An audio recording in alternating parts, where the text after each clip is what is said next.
Hello everyone, welcome to this week's edition of Telegraph Herald More Than the Score. I'm your host Steve Ortman. Alongside me this week, Tim O'Neill. Yes, we've brought Tim O'Neill back because we're going to talk about Dyersville Beckman softball team. They made it to the state tournament for the very first time in program history, and boy, did they have a barn burner, wild contest in their opener at state. Yeah, it was a crazy game, a well-played game. One that left people scratching their heads a little bit after, just wondering exactly what happened in one of those fateful innings. Unfortunately for Beckman, it was a 3-2 loss to Mount Ayr in the Class 2A state quarterfinals last week in Fort Dodge.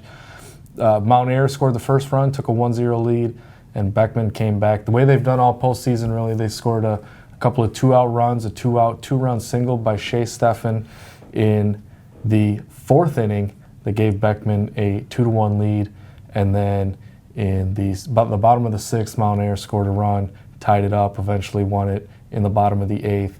But at one point in that game, the Blazers had the bases loaded with nobody out. Eventually there was one out, bases still loaded, and they had a chance to break the game open. But there was a pop-up just behind second base. The Mount Ayr shortstop dove for it, caught the ball, but as she hit the ground, the ball kind of trickled out of their glove. And at that point, there was no ruling by the umpires, and the runners were kind of unsure what to do. I mean, is it an out, or is it still a live ball? And so confusion kind of reigned there.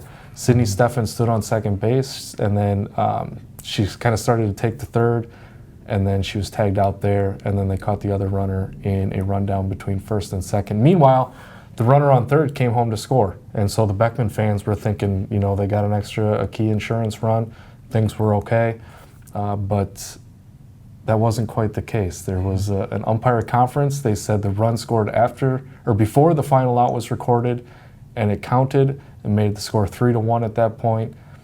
And then the Mount Ayr coach came out and argued, and they had another umpire conference, talked it over again, and then at that point it was decided that the run did not count.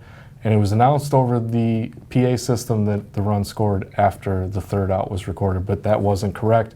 I talked to Beckman coach Ryan Meisner after the game, and he told me that the umpires told him they ruled it a catch, which would have been the second out of the inning. The third out was recorded when Sydney Steffen was tagged as she stepped off second base. So the run never came into play, but it was very confusing at the time, and just, I don't know, it just kind of was confusing, I guess. Yeah, you hate to see kind of a big game like that come down to a controversial play, but still at the state softball tournament, the Blazers get an opportunity to kind of go out with a better taste in their mouth, and they did just that in the consolation game.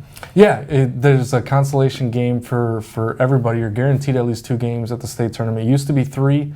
They took away the 5th and the 7th place games for this year to kind of get the schedule flowing a little bit more, try and increase the fan turnout.